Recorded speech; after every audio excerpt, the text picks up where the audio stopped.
नमस्कार मैत्रिणींनो, आज आपल्या एका मैत्रिणीची फरमाईश आहे की ओल्या हळदीचं लोणचं दाखवा। आता ते दाखवते मी। आपण इथे ओली हळद खिसून घेतलेली आहे, आलं खिसून घेतलेलं आहे, मीठ आणि कैरीचा लोणच्याचा मसाला। ते बाकीचे आपण मोरी जिरे बडीशेप आणि काय बाकीचे जे मसाले आपण मिक्स करतो आणि भाजून करतो त्याच्याऐवजी आता तयार मसाला मिळतोय तो तयार करूया आपण। आणि हे लिंबाचा रस आहे, हे 5 लिंबांचा रस घेतला, म्हणजे साधारण अर्धी वाटी तरी लिंबाचा रस असावा। आणि फोडणी ही गार हवी म्हणून मी आधीच करून ठेवलेली आहे, म्हणजे ती गार होती।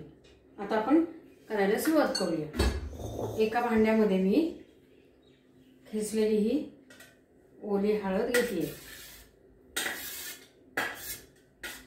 हे साधारण 6 ते 7 महिने टिकतं आणि याला फोडणी जास्त घालायची, म्हणजे हे फ्रीज मध्ये ठेवायचं आणि खायचं। आणि मुळात हे औषधी लोणचं आहे, कारण अँटीसेप्टिक हळद आहे, आलं आणि लिंबाचा रस पाचक आहे आणि शिवाय मसाला वगैरे आणि चव चांगली लागते। त्यामुळे हे आठवड्यातून एकदा तरी लोणचं खावं। आता हे आलं घालते त्याच्यात। एकदम सोपं आणि पटकन होण्यासारखं आहे हे। तयारी पूर्ण पहिली असली की होतंय सगळं व्यवस्थित। आता त्याच्यामध्ये मीठ घालायचं चवीप्रमाणे। मीठ जरा जास्त घालायचं त्याच्यामध्ये, नेहमीपेक्षा जास्त आहे, चांगल्या 3 चमचे मीठ आहे। हा 5 चमचे कैरीचा मसाला आहे। हे केपरच आहे, प्रवीणचं घाला नाही तर काटदऱ्यांचं घाला, छान आहे, सगळे मसाले चांगलेच आहेत। आणि हा लिंबाचा रस।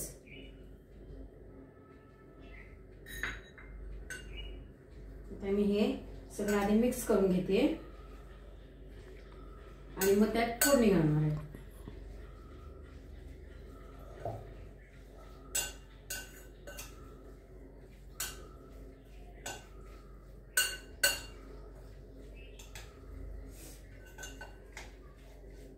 चांगलं सगळं मिक्स करून घ्यायचं हे।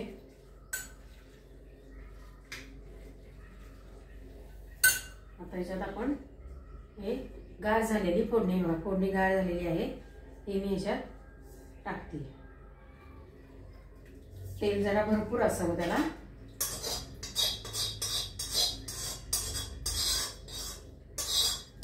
संपूर्ण फोडणीचं हिंग वगैरे, नेहमीच आपण जी फोडणी करतो तीच फोडणी आहे, वेगळं असं काही नाहीये त्याच्यामुळे। त्याचा मसाला करायचा म्हटलं की सगळे ते मसाले घरामध्ये उपलब्ध पाहिजे। पिवळी मोहरी लागते त्याला, काळी मोहरी लागते, परत मेथी लागते।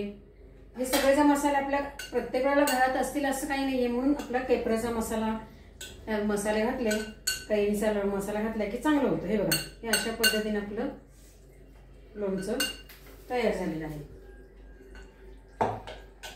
दिसते का, फोडणी जास्त घातलेली आहे मुद्दाम। आणि ह्याच्यात विनेगर वगैरे घालतात, लिंबू नसलं तर विनेगर घालायचं, विनेगर असलं तर लिंबू घालायचं नाही। हे दोन्हीपैकी एक काहीतरी ह्याच्यामध्ये घाला।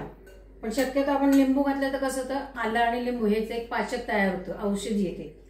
आठवड्यातून एकदा तरी हे खाल्लं पाहिजे, म्हणजे पोटातल्या विकार असतात ते चांगले होतात, बरे होतात त्याने। आपल्याला संडासला म्हणा किंवा पित्ताचा त्रास म्हणा किंवा तापाने त्रास होतो, तोंडाची चव गेलेली असते, ते ह्याने सगळे बरे होतात। त्यामुळे हे औषधी आहे, हे खायला हरकत नाही। फक्त आठवड्यातून एखाद दुसरा दिवस खायचं, कारण शेवटी हे लोणचं आहे।